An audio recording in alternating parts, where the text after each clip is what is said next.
अक्षरमहं पुरुषोत्तम दासोस्मि। अक्षरेवोहं पुरुषोत्तमનો દાસ છું। अक्षरमहं पुरुषोत्तम दासोस्मि। अक्षरेवोहं पुरुषोत्तमનો દાસ છું।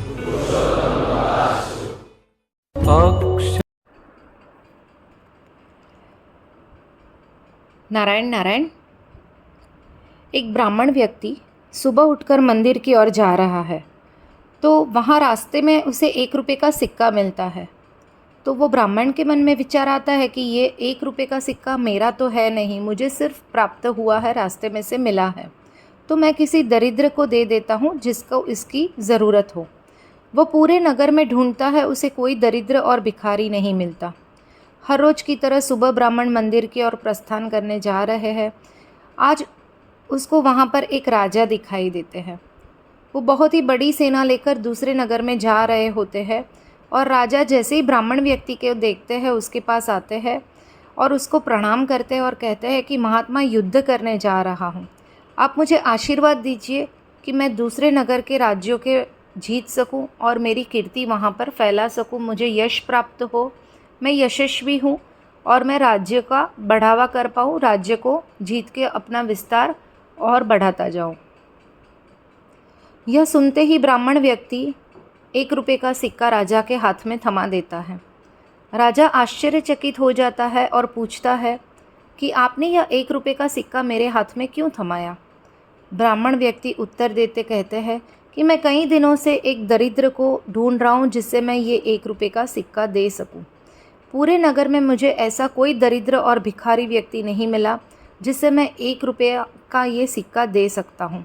सिर्फ़ और सिर्फ आप ही मुझे ऐसे दरिद्र व्यक्ति मिले जिनके पास सब कुछ होते हुए भी कुछ नहीं है, जिसकी अपेक्षा हमसे से अधिक पाने की रहती है। इसलिए मैं यहाँ 1 रुपये का सिक्का आपको देना चाहता हूँ, क्योंकि जो दरिद्र व्यक्ति की तलाश में था वह साक्षात मेरे सामने खड़ा है।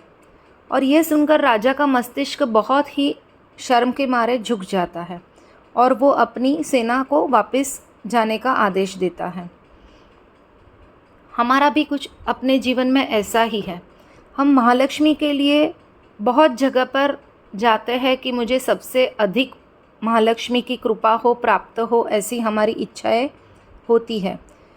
लेकिन यह तीव्र इच्छा कभी कभी ऐसा रूप धारण करती है और हमारे अंदर ऐसा ईर्ष्या का भाव प्रकट कर देती है जो हमें पता भी नहीं रहता है, और हमें मन में विचार आता है कि आपके दूसरे की जेब में जो पैसा है वो मेरे जेब में कैसे है, मैं उससे अधिक मूल्यवान, अधिक पैसे वाला, अधिक धनी कैसे बनूं। तो हमारे पास जो नारायण ने दिया है वो हमारी क्षमता से भी परे दिया है, उससे कहीं गुना ज़्यादा दिया है। हमें महालक्ष्मी माँ की ज़रूर अखंड रहती है इस कलयुग में, लेकिन हमें सही मायने से और संतुष्टता से प्राप्त करनी है।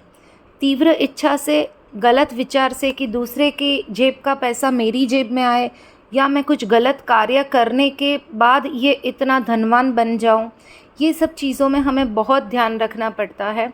वरना इतना बड़ा प्रतिष्ठावान राजा इतना बड़ा राज्य का कारभार चला रहा है, लेकिन उसकी दशा कैसे हुई ब्राह्मण के सामने। वैसे ही जब नारायण हमें पूछते हैं तब हमारी दशा कैसे होती है। तो हमें बार बार महालक्ष्मी का गलत तरह से प्रवाह अपने जीवन में लाना, गलत कर्म से अपने जीवन में उसका आह्वान करना, ईर्ष्याओं का बढ़ावा देना, वो सब में हमें नियंत्रण सत्संग से मिलता है।